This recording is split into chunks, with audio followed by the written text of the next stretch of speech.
Hello and welcome to All For United with me, John Foster, MUFC. This is the first night I've actually not made any notes. I've usually got a few notes knocking around just in case I get like a little bit stuck on what to talk about.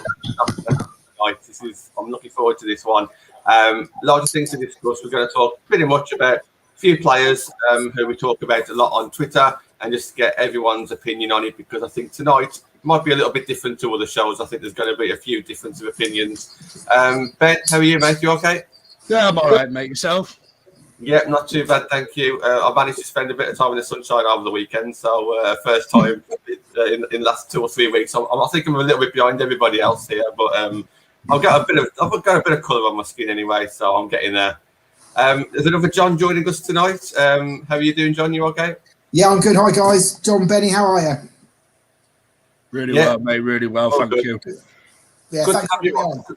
Good to have you on, because obviously we chat a lot on Twitter, and that's your Twitter handle on screen. So anybody who doesn't recognise John, you might recognise him from Twitter, OneThreeFiveNotOut. And look, you put tweets out there, you put comments out there. We all interact. Some we agree with, some we disagree with. Hello, Karen, in the comments. And look, this is what it's all about. This is going to be a bit of a debate, seeing things from fans' point of view, but also, John, as you were saying before we started, a bit like from a coach's point of view as well. Yeah, for me, it's not personal. It's about Manchester United doing the best they can. You know, the team winning, the team being collective, and everybody sees it different. But I try and separate from being a fan as to being a coach. You know, that's probably what I know more about football. I do go to matches, obviously. Manchester sort of 250 miles each way from where I live. So before COVID, we go to the men's team, perhaps try and we'll go once a month. Coaching is probably more my knowledge in football. So I try and look at it like that. So what's your background on coaching, just before we start getting into all these opinions and stuff like that? Well, to cut a long story short, I coached my son's team from the age of 8. As you can see, I'm not particularly young, so I've got 22-year-old twins. He's 22, he's got a 22-year-old twin sister. It went pretty well. You usually, you go and watch them play, and there's 7 players and no dads there, and you get roped into doing it. You say yes because you think it's going to be enjoyable, but it's so much more hard work than what you think. And then I coached his team till he was about 14. Son, father, he knows better than me. You know, his mates see me as a second dad. The team was good, but I pulled back and gave it to the assistant, who then took them to the next level, and I took over a girls' team. And it was driven really because even though girls' football still needs a lot of awareness, at the time when my daughter was 12 and 13, there was nothing for girls, and she was as good as many of the boys in my son's team, but could train and not play. Because at that time, I think at the age of 13, they had to even stop playing mixed. So she had nothing. And that's driven me now with girls. And my passion is girls football, into women's football. I coached a girls team that won everything for 3 years. We coached them as footballers, not girls. If it was raining, we'd train. If it was snowing, we'd train. They won some matches because of that. And it's not all down to me. It's down to my team who work with me. But also you need good players and players who want to come and listen. The thing I like about girls is I think that they have to find a team. So the ones that come want to learn. Yeah. You know, so, and girls football, I say it's important, driven from my heart by my daughter. And it went well. And things just got a bit with the club. You know, the girls were being treated second rate.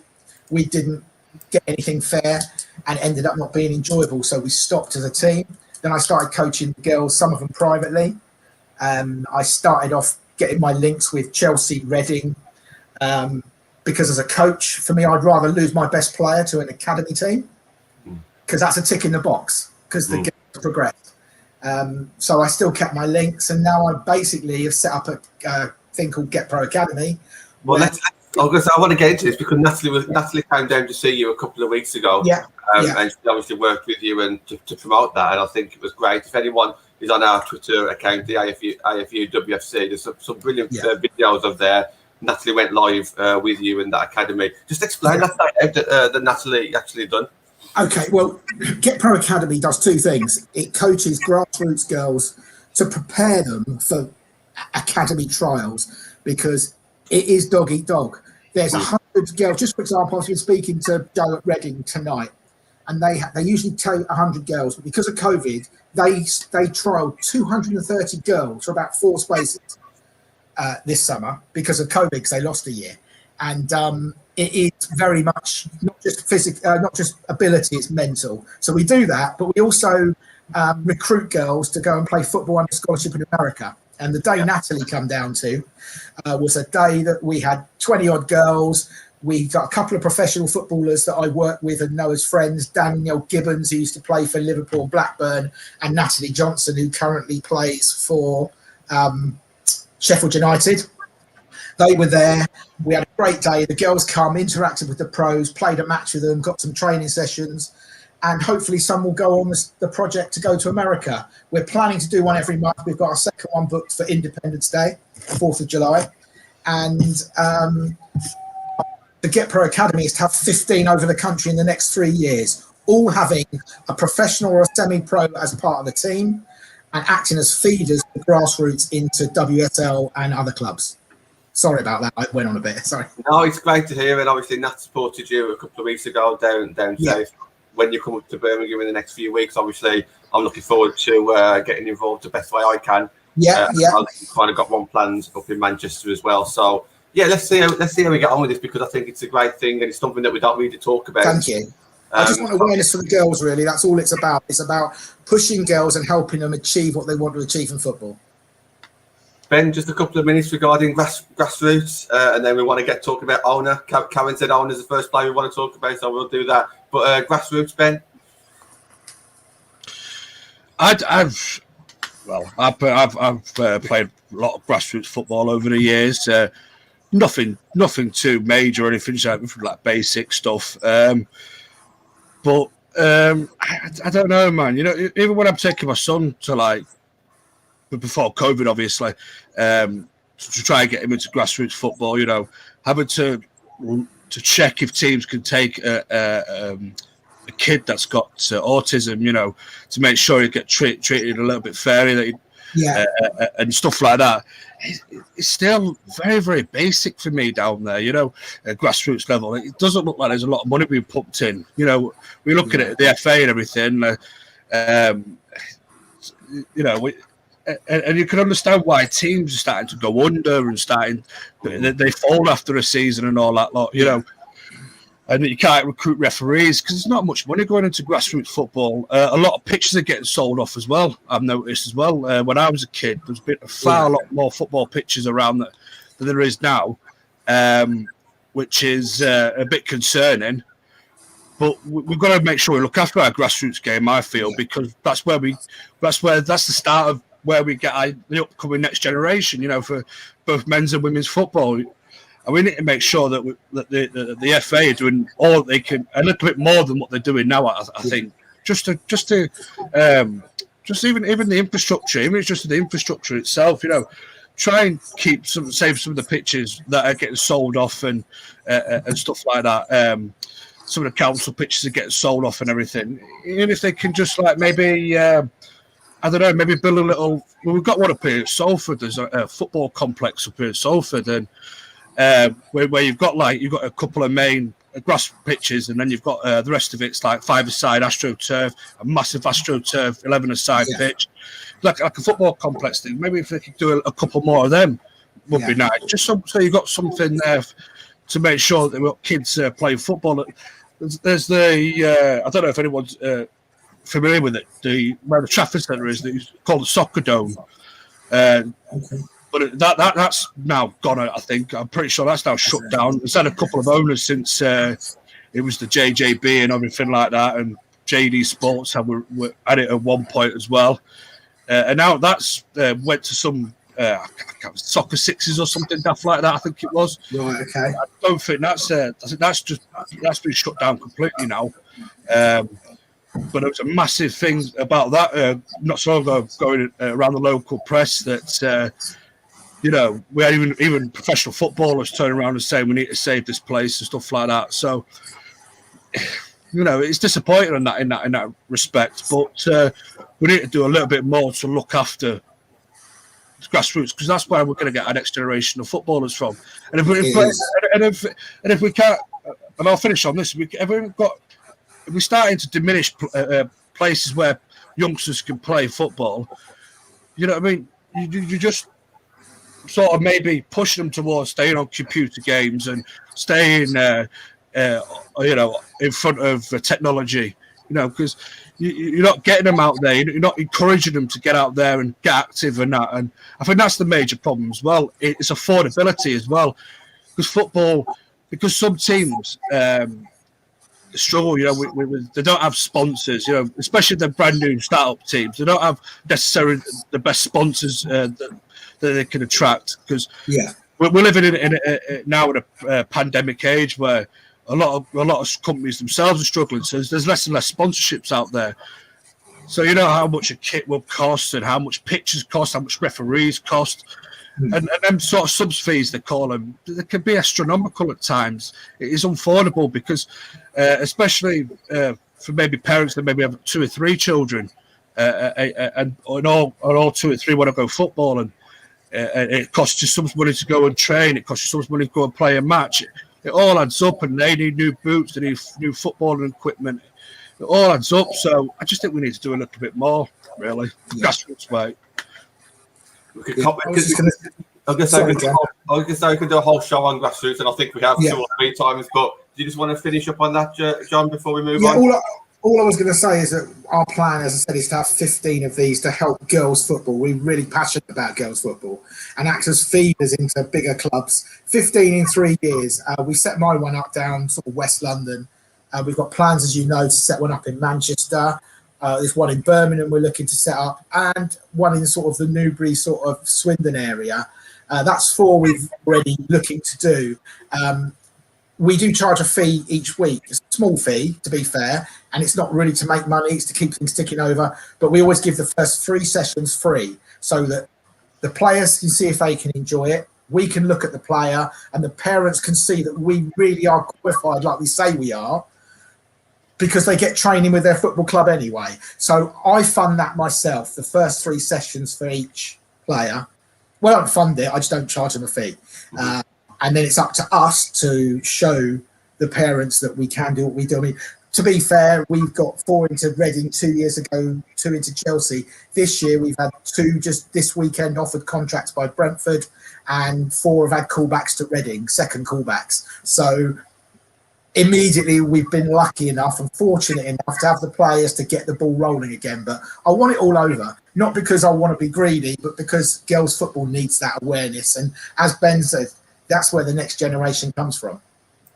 Yeah, 100%, absolutely, yeah. And we can give all your socials a shout out at the end of the show, but I do want to get into the main topics now. Thank you, John.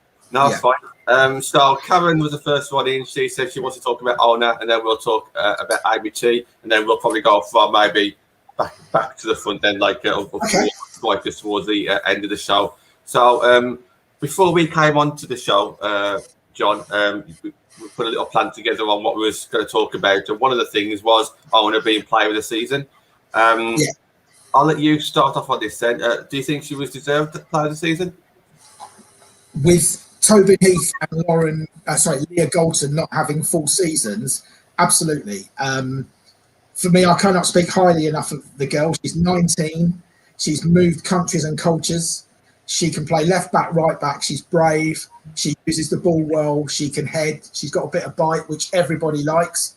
I put it on Twitter once about about 3 months after she started, that I could see her developing into a number 6, because she's got that to go and get the ball off the back 2 and the vision of passing. She can drive the team forward. We probably need her at the back at the moment, but I can certainly see her playing in there. I think she's brilliant. I cannot argue with that at all. I think 95% of the fan base would probably agree with that. I think Jackie was a potential there. I think Tooten was a potential there, and we can talk about those later on in the show. Tobin Heath, I think, look, if Tobin Heath had stayed fit the whole season, then she might have won it, not just on ability, but leadership as well. I think everyone was talking about her leadership and what she gave to the squad off the pitch as well, maybe in training and when she was injured. But yeah, look, I don't think there's many arguments with Ona not being player of the season. Ben, what are your thoughts on on obviously that Player of the Season nomination or winner. But I think she fully deserved it for me. And I have to agree. I had people like Leah Gold, players like Leah Golton, players like Tobin Heath stay fit through the whole season, and even Alessia Russo stay fit the whole season. I think there'd have been a little bit more competition, but I think it's fully deserved because, as I said, she really surprised me because there's somebody at the start of the season I've never even heard of. To be fair, I'll have to hold my hands up, and I think I've said that a number of times. We seem to have picked a gem out there, and it's a really, really astute signing from Casey Stoney, that one. She's come and made that position her absolute own. She's actually owned it completely. Very rarely put a foot wrong the whole season. Always been at least a 7 out of 10 for me. Just absolutely a terrific player, really. And she's quite strong as well for somebody that's maybe not used to the English physicality. Or, she's proven that she is actually used to the English physicality, because sometimes it might take a player maybe a season or two just to get used to the physicality of the English game. But she's settled in completely, took to it absolutely from the off. For me, it's fully deserved. Having said that, though, I think it'd have been a far tougher competition had 2 or 3 others been fully fit throughout the season. But take nothing away from her, though, mate. Absolutely well deserved. I think for someone with such a small frame, like you say, she is really strong. And we see training videos of her on certain machines and this, that, and the other. She definitely does give as good as she gets, if not more. And I think me and Natalie's been speaking about this for the past week regarding finding hidden gems around Europe. We don't always necessarily need to go for the high-profile players who may cost a bit of money, who may not want to join us because we're not in Champions League. John, what are your thoughts very quickly about going into the European market instead of the WSL? Yeah, I think it's not finishing in the top 3 has made it much harder. That's all I can say. I mean, Manchester United is Manchester United. It's a brand. And some players are going to want to play whatever, just because Manchester United is so big. But some players, a footballer's career isn't long, and I'm going to come on to something, if you don't mind, only briefly. Obviously, what happened on Saturday, which I'm still shaking my head about, was obviously Chris, and I cannot believe how well he is now. It just shows you how quick a footballer's career is. So I never criticise a footballer for going somewhere or wanting to stay where they are, because a footballer's career is short. But Honor has actually proven that you haven't got to go for the big names, but you've got to put it down to Casey and her team. That one, I'm like Ben. I think you and Ben and Nat know much more about women, like the women's football, the whole global stuff, than I do. I'm more sort of grassroots and UK, but I do know a bit about it. But yeah, she's just an absolute diamond on a batcher. But yeah, I think United could go for some. They might have to end up going for perhaps either a young up and coming star or someone that's perhaps slightly getting a bit older. I don't mean too old, 29, 30 perhaps, that is being replaced by someone younger at a bigger team, but can still do a job in the WSL. But missing that top 3 has probably cost them quite a bit. That's my opinion. Yeah. And so basically, so far then we're in agreement on Ona then. So we've all kind of said that she's probably going to be player of the season. She's just a wonderful player, all round. Okay. Another. I don't know how you're going to feel about this one, John. We've got John Froy in the comments. Massive Amy Turner fan. Wants opinions on Amy Turner. Ben, do you want to start this one off then, mate? Amy Turner, for me, mate, one of our better defenders. Usually really, really solid. My main concern was after the winter break, we came back and we just didn't look right. Didn't look the same at the back. It's like I don't know. Maybe it was a little bit of concentration levels had gone, or because we started making up-team mistakes at the back, and that was not like us. We're usually a well-drilled unit at the back. I look at City away where we made mistakes. Look at Chelsea where we made mistakes. And there's been a few other matches like that. But usually Millie Turner and Amy Turner together as a partnership are usually really, really solid.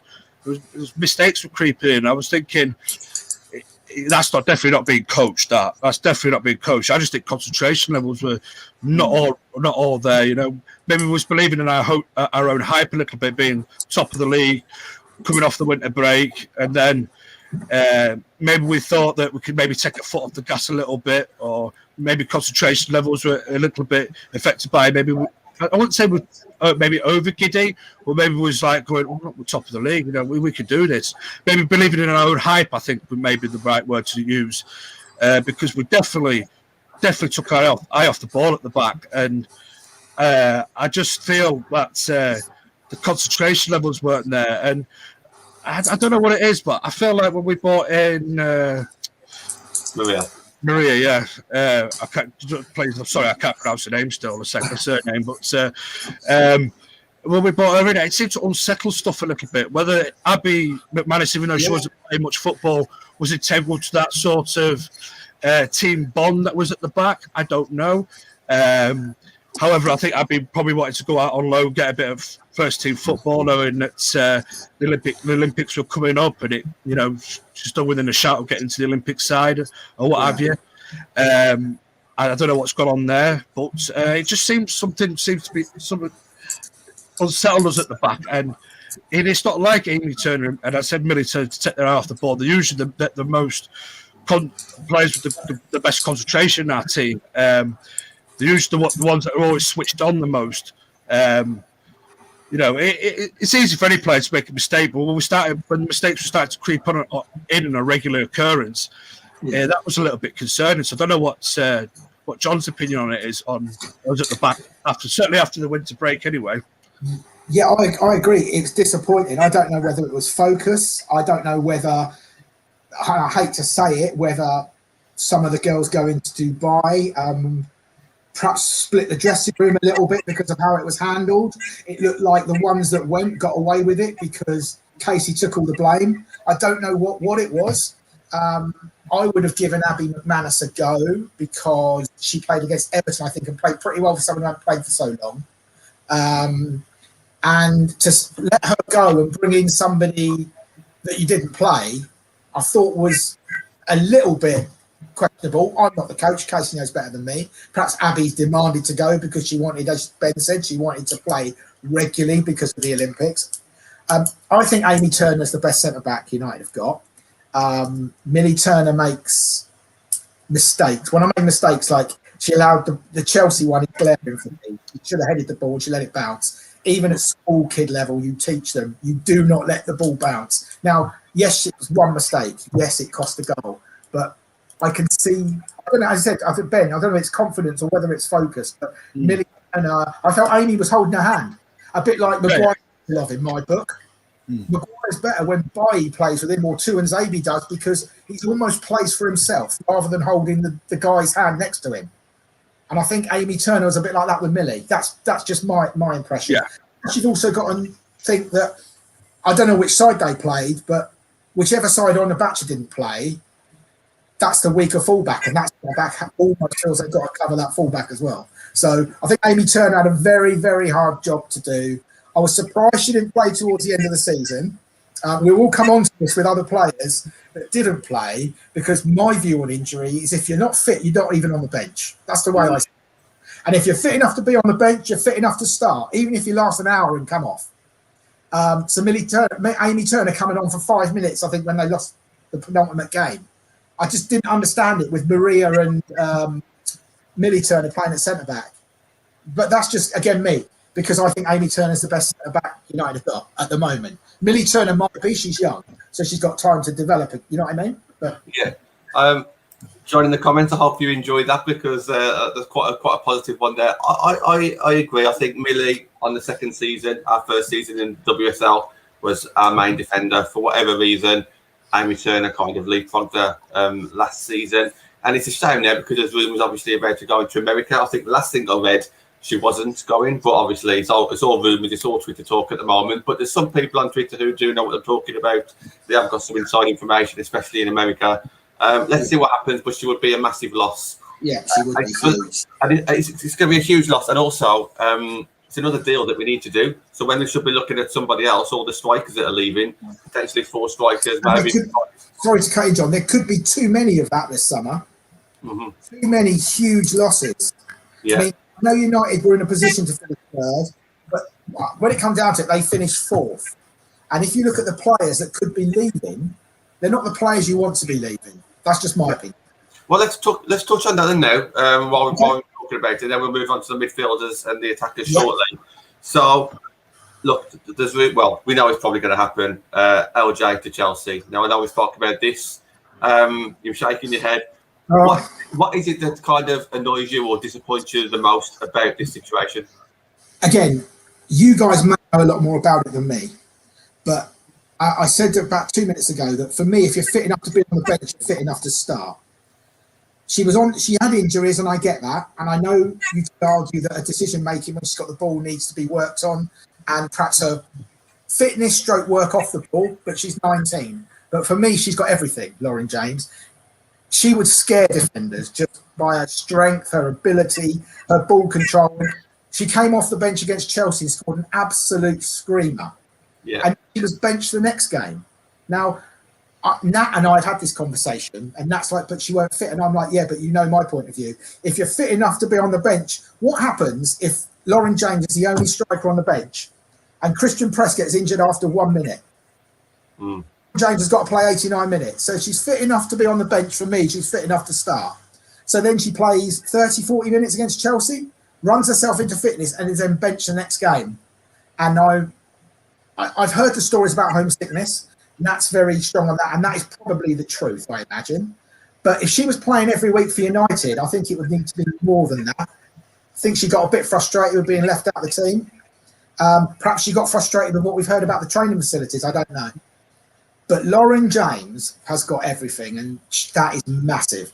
And if Chelsea have her and Fran Kirby next year, it's a bit like if Man City get Harry Kane, in my eyes. Can you imagine Man City if they had someone who scored 30 goals a season?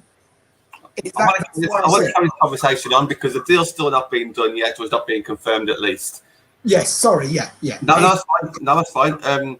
Ben, obviously, we don't want. I know you spoke a lot about LJ and this potential deal to Chelsea, but how much do you think is it down to the fact that LJ might just want to be close to home, or do you think there's more behind it? Has she just maybe had enough of United now, and now's the time for her to move on because end of an era for KC, and maybe she just sees a future. That's what she thinks is a bigger club. Yeah, possibly, mate. I think it's definitely something in the family thing. I really do, because I think she's really close to Brother Reece, and seeing that Reece is having the time of his life at Chelsea, if you like, just won the Champions League. He's in the England squad. I think it's got something to do with the family. I definitely do. Her father down there runs his own academy type thing. I think John might know a bit more than that than I do. But it's like maybe she's looking at it now that Casey's going, and she's probably looking at the club, the mess the club's been in, and are the club getting the right sort of backing from the owners and from people that are higher up in the football club that help run the women's side. Maybe she's looking at that. Maybe she's thinking, no, I need to get out of here. I need to go get Champions League football now, even though I'm still a relatively young player. I want to show my ambition. I hope she's not going there on the agreement that she gets loaned back out somewhere else, because for me, that'd be a waste of time. She might as well just stay. Yeah, ridiculous. But I'm just hoping that if she does go there, she is being promised, listen, you can battle for your place in your squad. Then I think that'll do her really, really good. It's worth moving then for me, you know, because I do think she'll eventually get into that squad. I really do, because as I keep saying, she's probably the most. Well, not the most. I think she's the best young English talent that I've seen in a long time, and that's men's and women's football combined. 100%. Honestly, mate, I've not seen a player at that age play the game of football the way she plays, and that's including people like Mason Greenwood as well at United, and that's including Paul Pogba. I've seen him play from a young age. I've seen Rebel Morrison, who I thought was probably the best that I've seen. But you know, just hope that she's not going there on the potential she's going to get loaned out, because where will she get loaned out? Where will Chelsea loan her out? They're not going to loan her out to a major rival, and you don't want to see her playing for a mid-table WSL side. You want to be seeing her playing at the very, very highest level. But I'm sure that she'll thrash out a deal where she ain't going to go out alone if she does decide to leave, because lo and behold, might be going into next season, she's on the retain list for all we know. But we'll have to wait and see, I suppose, because we're still waiting on that list of retainees and people that are going out. When that'll come out, I have no idea. You know, Man United like it's a bit slow, but I don't believe any other WSL side have having a retain list or come out yet. And well, somebody could correct me on that, but I'm sure over the next week or 2 to 3 weeks we'll get a clearer idea. But so I think John Fry said Leon maybe. Yeah, that's a good shout, I suppose. But then again, that's a major rival for Chelsea in the European game. So I don't know. We'll have to wait and see, I suppose, on that for me, John. I'd be very surprised if she went to Leon, because then all the rumours about her being close to home are obviously, just that's true as well. Doesn't make sense. And she's still young. She could end a career at Leon. She could go on to peak at Leon. So one last question for you, John, on LJ. Yeah. Is she a favourite player, or what are your thoughts on that one? She's definitely up there. I agree with Ben. I think she is just unbelievably talented, and it's almost like getting Ronaldo for free, but letting him go before he got good, if that makes sense. She is brilliant. I cannot speak highly enough of her. She'd got a full season. She'd have been challenging for Player of the Year. I have no doubt in that. But she just makes football, when I say she makes it look easy, football should be easy if you're coached in the right way to pass and move and, but yeah, she's got everything. It would be a huge blow to United. Again, another one, but bigger than Amy Turner if Lauren James leaves. And there's going to be a lot of that. We don't need to talk about Preston Heath too much, because it looks like no, I know. They probably will leave. But two other strikers. Yeah, Jess Sigsworth linked with Leicester. Yeah. And Jane Ross sending some people to try and find her a club in Italy. I haven't heard anything from that since, so I don't know if that's actually going to happen, of course. But that was the last we heard about Jane Ross, and that was about 3 weeks ago. What are your thoughts on those two players going? Because they're squad players, they didn't get many minutes. Me personally, I think Jane Ross towards the end of the season did well, but that was just the last 3 games. Jess Sigsworth, nice to see her down the centre as opposed to out wide. However, again, didn't get many minutes. No. Is it time for those two to move on there for their own careers, do you think, John? Yes, I think for them, it possibly is. I know Jane Ross gets a lot of stick on social media. I don't know whether she's underperformed, really. I didn't know much about her before whether she's underperformed or whether she's just performed to her level, and she's not quite Manchester United level, if that makes sense. Jess Sigsworth's done okay. I don't think she's done too bad. I mean, she puts herself about, which for me, when you're coaching girls, putting yourself about, chasing the ball, closing it down and making it hard for the opposition isn't talent, it's attitude. Yeah. And, you could be the worst player on the pitch, but you could still close someone down and make them lose the ball. And I'm not saying Jess Sigsworth is, by the way, sorry. I'm just saying, she puts herself about. We'll come on to a player who I really like, who, for me, that's a forte. We'll come on to her a bit later, I presume. I think Jess Sigsworth's done okay. But I think for them, is it rumoured she's going to Leicester? I mean, it looks quite true for her. And for Leicester, she brings the experience. She knows what it is to win a title, not in the WSL, but in the Championship. So, I think that's a good move. I think it's a good move forward, Jess. Me personally, I think it's a massive shame. She's one of my favourite players. She was my favourite player in the first season. We defended her a lot in the second season because we felt that she was playing out wide when we wanted to see her down the centre. And we just haven't seen her this season. And I know that we haven't seen much of her because we haven't spoken about her that much during this podcast, which started back in September. I think if this podcast was the second season or the first season, every show would be Jess Sigsworth. Fair enough.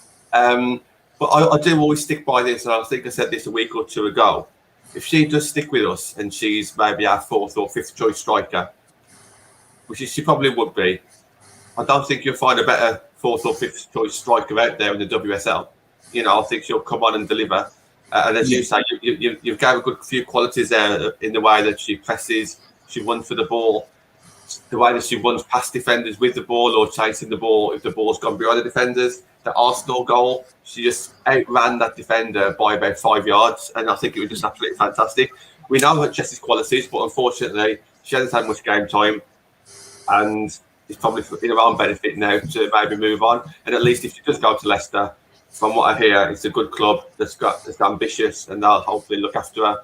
Back with Charlie Devlin as well, old teammate, and she's probably got other teammates from the past as well. So good luck to her if that happens. Yeah, definitely. Ben, your thoughts on those two strikers before we move on to the midfield? Because the midfield's the one I was looking forward to the most. Yeah, absolutely, mate. Yeah, Jess, I always thought Jess always got a bit of a hard time. When we came up for the championship and look at social media, people are like, "Oh, you get rid of Jess Sigsworth, stop green up, blah blah blah blah." Give the girl a chance. Give the girl a chance. And it wasn't just United fans, by the way. That was the feeling within the whole sort of. I think it's called WOSO, an old WOSO community. And I was like, well, give the girl a chance. She may surprise you. I think she did all right in the pandemic hit season. And then this season, a chance to come very, very sporadically, hasn't it? It's not been like week in, week out that you've seen Jess Sigsworth in the starting lineup. But I think sometimes she has been asked to be played out on the right, and I think she's one of those players that will be like, she'll do anything for Casey Stone. She'll be like, yeah, I'll play out on the right for you, Casey, no problem. Instead of maybe being a little bit selfish, she'll go to Casey. Well, no, I think I'm a centre forward. I'm your number 9. I'm going to get you the goals. Put me up top where I belong. But just the same with Wayne Rooney, really, isn't it? When Rooney used to play out wide, to accommodate Tevez and Ronaldo and, and Berbatov, so you've had sometimes strikers are always sacrificed to go and play out on the right or positions where they don't really like, where they're not getting as many goals or as many opportunities to score your goals. But having said that, I was one in the keeper camp, because I really do. Even if she's one of those that maybe regularly comes off the bench a little bit more and we're chasing the game with 15, 20 to go, I trust to go and get that goal. But at the same time, though, I don't want to be too selfish. I don't want to hold her back where she could maybe go to, say, for example, Leicester. She will probably be there, their number 9, probably be there in the starting lineup match after match, so I don't want to rob her of game time as well, where she feels like she might need to get more game time. And on Jane Ross, I just think it hasn't worked out. She's come with a huge reputation of being a decentish goal scorer. Just not worked out for her, unfortunately. I don't think she was one that played the Casey Stoney way of football. I don't think we played to her maybe her strengths and whereas at international level, she's quite prolific, Jane Ross, for Scotland. And I think maybe the Scottish national side play a lot more to her strengths, whereas we try and play maybe more our style of football, maybe more with the wing play and trying to get balls in the box. Whereas maybe we're not playing to her strengths, whatever her strengths is, because I do apologise. I haven't watched a lot of Scotland's national women's side, but I think they're set up to play more to her strengths than what we are. So it's a shame for Jane Ross, but I think it is the right time for her to move on. Go get yourself regular football and come back and just. I like players when they come back and they show and how prolific they can be and how. Because I think she's a decent player, you know what I mean? But I just think she definitely needs to move away from United. Go get yourself some football. Go enjoy your football again. Because she can't be enjoying that either with even less appearance than Jess Sigsworth, beg your pardon. So I think it's definitely time to move her on. And, so... Sorry, I can't read. Without me reading, so I don't know what I put there. Hold on. All right. I thought that was going in on me then. Yeah, that's all right. Nat's back on the show on Thursday, so I'll tune in for that one. It's going to be a good one. In fact, just while I was chatting backstage, I know he was going to be on that show on Thursday. Now it's going to be exciting, definitely. Right. John, let's talk about the midfield. We're going to start off with the captain. We're going to talk Okay, about... are you going to throw me the length of rope now? Yeah, I'll do that now. And then we'll talk about Tooney. Then we'll talk about... Right, we'll start with Katie Zellum. Yeah, go on. What are your thoughts? Look, I'll be honest with you. I'm not going about what everyone says about Dubai. I'm not even worried about that. I know what Katie Zellum has done for Man United. I've got nothing but respect for Katie Zellum as a footballer. But football is about growth and winning things. And in the Championship, Katie Zellum was amazing because that was United's first season. But Hayley Ladd is a better number 6 than Katie Zellum. Jackie Gronin is a better number 8 than Katie Zellum. That doesn't mean Katie Zellum is a bad player at all. She does wonderful things with a football. Yeah. I think the squad's outgrown her, and that's all I've ever said. I've never said she's a bad player. She does make mistakes, but then who doesn't? We're human. But I think the squad's outgrown her. And I think Casey perhaps, I don't know whether Casey went to default mode because things were going wrong, play the people you trust, play your favourites, I don't know. But to leave Hayley Ladd out of the team or to push Jackie Gronin to a 10, she can play it, but she's much better as an 8, coming third wave and stuff like that, much better as an 8. I just think I either sent the wrong message, or again, perhaps the dressing room was divided because of Dubai. I don't know. I felt really sorry for Casey taking that all on her chin, and she was the only manager to come out and take it as well. Let's put that down there. Yeah, players almost seemed to get away with it, and perhaps some didn't like that. I don't know.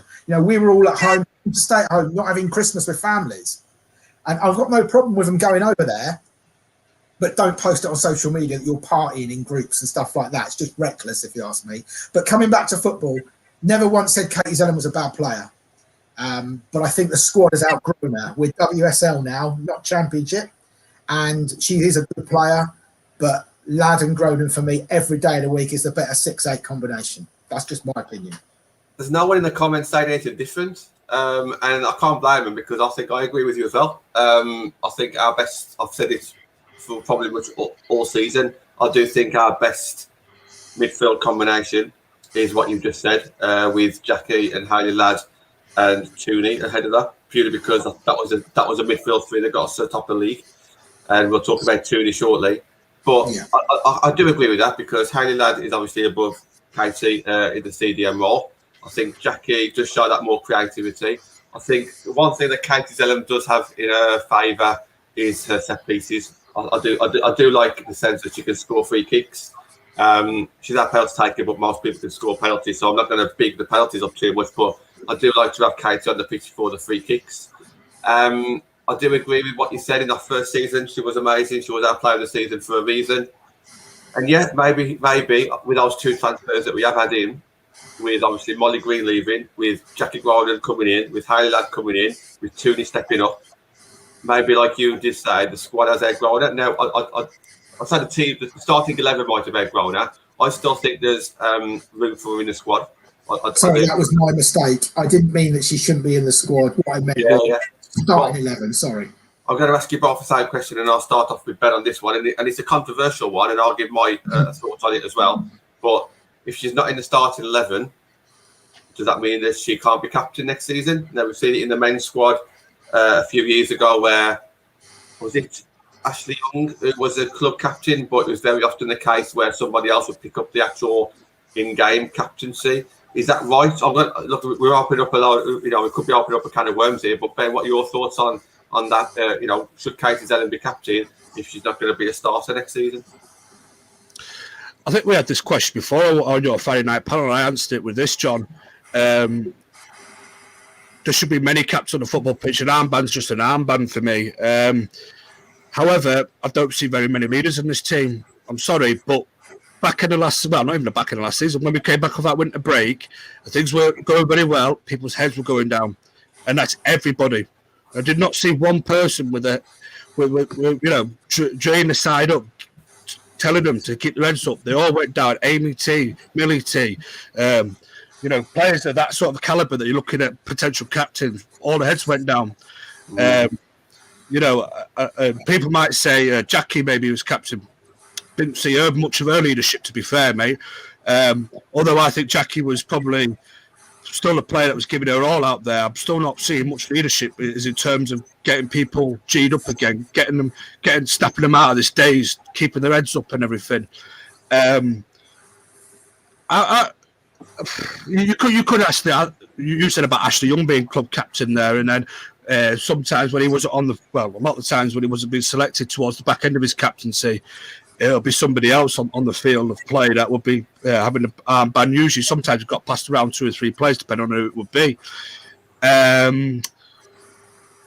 However, I'm still not seeing anybody there that really deserves to have the band. That really gives me the feeling of a captain.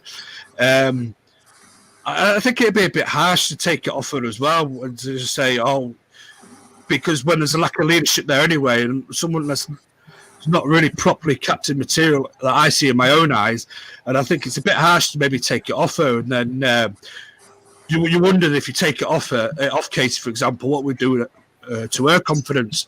Because I think I'm with you. I think we should keep her. I think she's a great squad player, but for me, I don't see her at the minute as being a first team player. And I said this ages ago, I think it was on my show with Matt. I said, I hope that this summer that she goes and she works out at a game.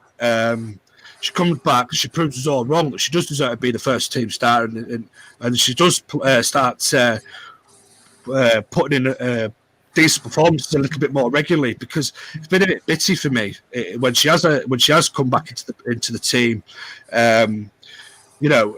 She's done all right in some games, and a lot of games I'm thinking not really seeing too much of her. The one what we really miss, and which I agree with, is Hayley Ladd. Without Hayley Ladd, our midfield looks paper thin. People walk through our midfield without Hayley Ladd.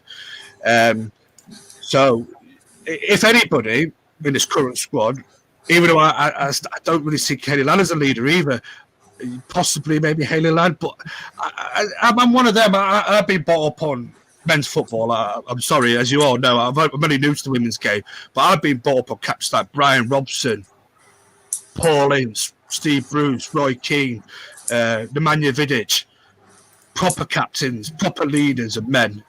Do you know what I mean? Where's the leaders for this Manchester United women's side? Where's that one player that's going to just drive through everything? Just no matter how badly we perform, they're always, 8, 9 times out of 10, always our most standout performer. You could see them willing the players on. And I think, and I'll come to this to finish my point because I know time's dragging on, I think this comes down to the detriment of and the state of what our, especially in this country, about our, we'll come back to the grassroots style and school competitions. There's no inter-school competition now. You're taught now from a young age that everybody's a winner. There is no winners or losers. You can't. When I was a kid, you could go and play schools from across the county, across England, across Scotland, across Wales. Now it's you can't have inter-school competition. I don't know if they've changed it recently, but I know when my younger brother, who's 6 years younger than me, was coming through. They stopped when he got to year 8. They stopped all inter-city or inter-school competitions, trying to say, trying to give this absolute rubbish that everybody's a winner, nobody's a loser. Yeah, and that's where competition, and that's where I feel like, especially from a point of view where we're losing out on that competition. I don't mind losing. Let's lose gracefully in that. And there's no. Let's not be sore losers. I get why we try to teach that. If we lose, we'll take it on the chin. But that's where I think it's gone wrong a little bit as well, because the next generation coming through, and you look at it now as well, and even in Premier League level, there's no real proper captains coming through, and a lot of the times it's maybe a captain that's been plucked from someone that's coming from abroad, that they're still taught that winning's winning, losing is losing, So I just fear for that a little bit. I could be completely wrong, but that's where I think it's going wrong a little bit as well in terms of finding your next captains, your next leaders. But that's a conversation for another time, John, because I do know that time's ticking on. John, do you want to touch on that? Craig, quick points if I may, John. Sorry, only quick ones. First of all, Thank you for what you did. I saw the comment. from one of my Indian friends, accusing me of hating on a 21-year-old. We haven't even spoken about Ella Toon yet, so obviously it's a preemptive comment, so thank you for what you did. Secondly, I agree with Ben that competition should be from year dot. That's how we make winners. Not ruthless, but you know what I mean, competition. And the third thing is, I can only see 2 people in that team that I would start potentially every week because of their value, and I don't mean forwards. That's Hayley Ladd, as Ben said, and Anya Batcher. I know she's only 21, 22, but if anyone in last year would have died for the shirt, it's sad to say it was a girl. It was in her first year. That would be my 2, unless they sign somebody who's massive, who comes in with captain experience. But I still think United is a brand that's different to any other. It's so big, you have to understand the club, and what went through. So I would give it to Hayley Ladd or Anya Batcher, depending what type of captain you wanted. One who went by on the field, or one by who went on the field but could also kick a few people where it was needed when heads were down. Yeah, Craig mentioned a new manager, obviously a new chance to have a captain. I completely understand that. I think regarding, I would have her as captain. Sorry. Yeah, absolutely. Yeah, I think with Hayley Ladd, I said this time last year. I think I was speaking to Mark on the Barmy Army channel, saying that I would have Hayley Ladd as my next captain. Because I think she just quietly gets on with the game. She leads by example in every way possible, from what we see on the pitch at least. You never hear any bad press about her whatsoever. And you don't really hear much bad press about many of the women's team, do you really? But I just think that she would be a good model captain. And I'd like to see that. I don't know if she would feel comfortable, maybe a vice captain next season with the potential to be captain at some point. But that doesn't mean that I want Katie to be not captain. What I would like to see happen is if Katie fights for a place, and I think Andy said this on the show, Andy O'Nions, I think it was Andy who said it. With this new manager coming in, it's an opportunity to have a clear slate. If Katie raises her game to a level of maybe Toonies or Jackie's, and she is worthy of that place in our starting 11, then yeah, keep her as captain. But I don't think anything should be as red, so to speak. I think everything should be now. It's a new manager, he should be fighting for it, and I think that's probably the way it'll probably be. Yeah. Okay, we're going to move on to 2 last players, then we'll start off with Toonie and finish with Jackie. Okay. Toonie's probably going to be the most debate one, I think. So obviously, you're looking at this from a coach's point of view more than a fan's point of view. So you kind of like set a benchmark probably higher than maybe some of us. Is that what it is? Or? Yeah, if I could just explain really where it comes from, it's a few things. Is she's got tremendous potential. The manager said she was undroppable at Christmas time. So for me, that puts her in the Bruno Fernandes league. She has to step up when the team isn't playing well. If she is undroppable, she has to step up every week, like Bruno does every week. People are slating me saying she's only 21. She is only 21, but that's not young these days in football. What do I have to wait till she's 27 to be able to criticise her? And the final thing for me was I was probably privileged to do something which I don't think any of you guys did last year. With the COVID restrictions, I went to Reading, Manchester United. I work a lot with Reading, as you know. They were in Tier 2 and I went to the game. And her work rate off the ball was terrible. And I'm not saying just her, but you look at her when she's put up on that pedestal, and people put her up on that pedestal, and rightly so. She's got a lot of talent, and that's where it comes from. Not because I'm hating on her. Why would I hate on her? People have accused me of hating women. Why would I do what I do for girls and women's football? I don't. But for Man United to succeed, Ella Toon has to turn up every week. And I just don't think she did. And what probably my reactive comments were to people who she played, say, 4 out of 10, but still made out she played like a 9. And it's just about being real. But you can't argue with she was top scorer. I still stand by my argument that if Leah Galton, Alicia Russo and Tobin Heath had full seasons, they would have scored more than her. That's my opinion. Doesn't mean it's right.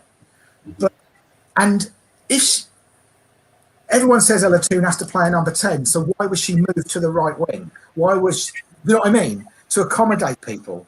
If she is the best player in the team, in the forwards, effectively, if she's a number 10, she should be played there. Obviously, the manager didn't think she was because she moved her to the right to accommodate Jackie Gronin playing as a 10 or Lucy Staniforth, I think, towards the end of the season. But player for player, Ella Toon is a fabulous talent, but she needs time. I don't think she's anywhere near what she can be yet. That may be harsh, I don't know. But it's not coming from hating on a 21-year-old. It's coming on when you're put up on a pedestal, you have to turn up every week. It doesn't matter if you're 18, 21 or 27. Football is about being your best at all times. That's just my opinion. And it's not hating on her. I'd love to see her play well every week.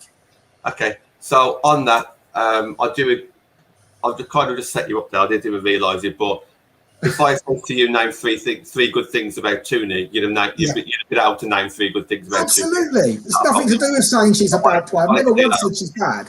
Yeah. I think her attitude's questionable, but she's young. Exactly, yeah. So I'm just jumping on a few things that you said. I do agree at the age of 21, you do need to be seeing something. I do see something. I'm a huge Tooney fan, and I'm not going to say I'm not. I think the reason why she was pushed on the right-hand side is because we was limited to wingers at the time, and out of everyone that we had available, at least she had a bit of experience on that right wing. So even though I agree that number 10 is the best position, even when we saw her on the wing, she was drifting inside.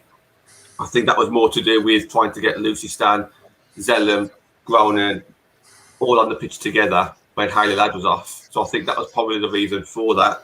But I also agree that Reading game, because Tooney didn't turn up, Man United didn't turn up, or it could have been the other way around. But I do think for Man United to tick, I think Tooney needs to be at the best. Not just Tooney, but she's just playing that real pivotal role. And the first 11 games, she turned up and was top of the league. Not just her, but everybody else as well. But she was pivotal. I don't disagree with the fact that she's got the most assists. She's got the most goals. So we have to rant and rave about that. It's the right thing to do. I'm not one for saying what you just said regarding if someone else was fit, because the way I see it is they weren't fit. So Tooney got there on merit. So I'm happy with that. All in all, I think Tooney's had a great season. There's always things that we can improve on. You and the coach will know that. And I think she's up there as probably one of my top 3 of the season last season. I know there's a lot of American fans that don't rank Tooney too much. I think a lot of it came from a few passes she could have made for Kristen Press to maybe Kristen get a goal. Ridiculous. That's wrong. Yeah, I think that's been too picky. At the end of the day, Tooney scored more than Kristen this season. I'm not saying that Tooney's a better player, but last season she was. She was more influential. And I could go on, but I want to get Ben's point of view on Tooney before we move on to Jackie. To be fair, mate, listening to John then, speaking from a coach's point of view, sometimes I think we forget we're a bit blindsided as fans. I think because me and myself are probably maybe overhyped Tooney a little bit, and I don't mean that in a bad way because she's done fantastically well. But now the more I think about it, what John's just said then about work rate, putting in the miles and everything, and that's the first thing that any Manchester United player should do. We always hear about Ollie, especially Ollie when he first came in. He was like, nobody should be working harder than Manchester United. Nobody should be outrunning Manchester United. And sometimes maybe a work off the ball is maybe, thinking about it now, the way when I've been watching, it's a little bit harder for me to do it while we watch it on telly. Because as I said, when you're there live, you see more. For me, you see more when you're there live than what you do on the telly, because you see what the telly wants you to see. The camera's what you see. However, I think he's got a really good point now, because off the ball, it's like when we're out of possession, does she track back as much as she should? Does she work hard for the team in them sort of phases of the game? Which is all valid, very, very valid points. We've got to remember coaches are there to try and make us better players. And sometimes they need to say things to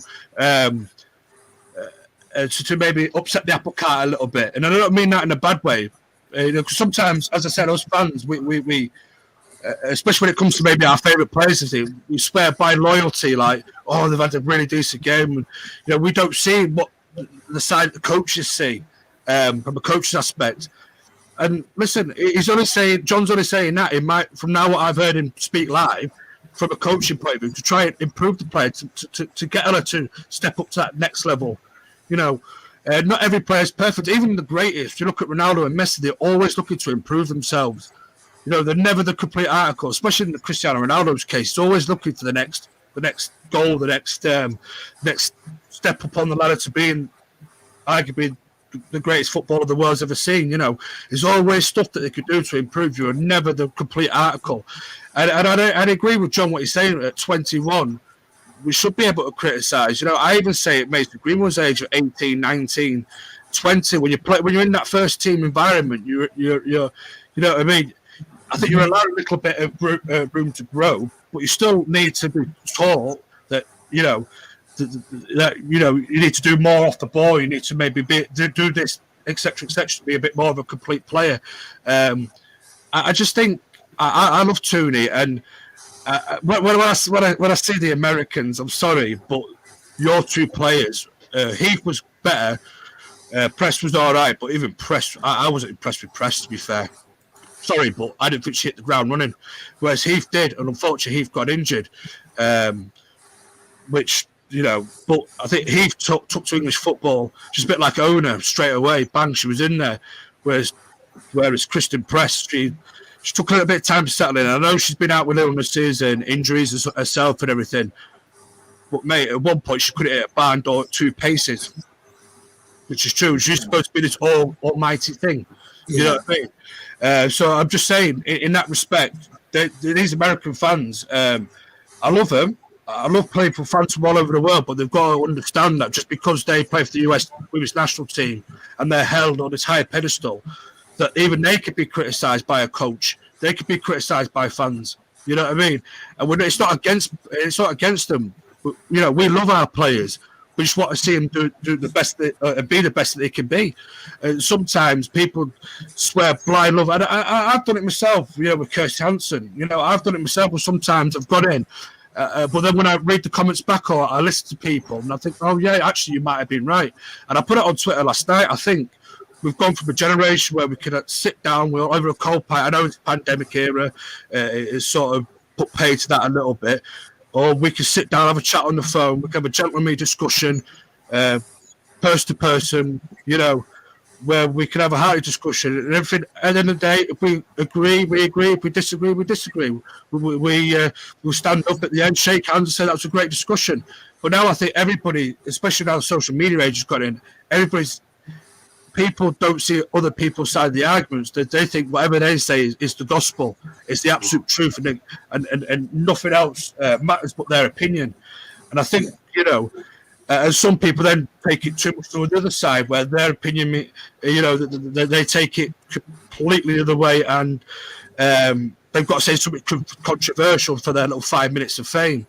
And you get all that from the Arsenal fan TV wannabe, as they call that, and that starts to creep into the women's game now as well. People want to say things controversial to try and get more retweets and more likes and more followers on Twitter, or there's not too many on the YouTube, I know, at the minute, but usually mainly on the old Twitter there, to be controversial. And you know what I mean?